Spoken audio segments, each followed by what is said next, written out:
আচ্ছা, এই যে বেড়ালে রাস্তা কেটে দিলে আমরা এত ভয় পেয়ে যাই, আমরা সেটাকে ভীষণ অশুভ বলে মনে করি। এই যে আমাদের এই বিশ্বাসটা, এর পিছনে কি কোনো যুক্তি রয়েছে? পুরানো সময়ে মানুষেরা রাত্রে জঙ্গল দিয়ে যাতায়াত করতেন এবং সেখানে বাঘ সিংহেরও ভয় থাকতো।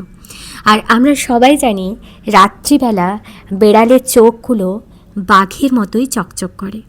দূর থেকে মানুষেরা বেড়ালকে দেখে ভাবত বাঘ, এবং তারা খুব ভয় পেত, ওখানেই থেমে যেত। ধীরে ধীরে এটাই কিন্তু রীতি হয়ে যায়। আবার এর একটা যুক্তিসঙ্গত কারণও রয়েছে কিন্তু।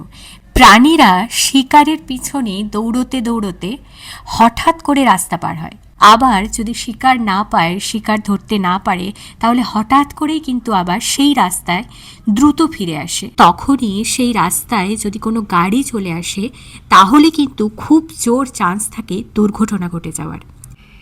তাই এই বেড়ালে রাস্তা কেটে দেওয়া এটা কোনো অশুভ সংকেত নয়, এটা কোনো কুসংস্কার নয়, এটা একটা সতর্কবার্তা। তাই আজ থেকে যদি আপনি রাস্তা পার হন আর বেড়ালে রাস্তা কেটে দেয়, তাহলে আপনি তৎক্ষণাৎ সেখানে একটু দাঁড়ান আর মনে মনে বলুন হরে কৃষ্ণ।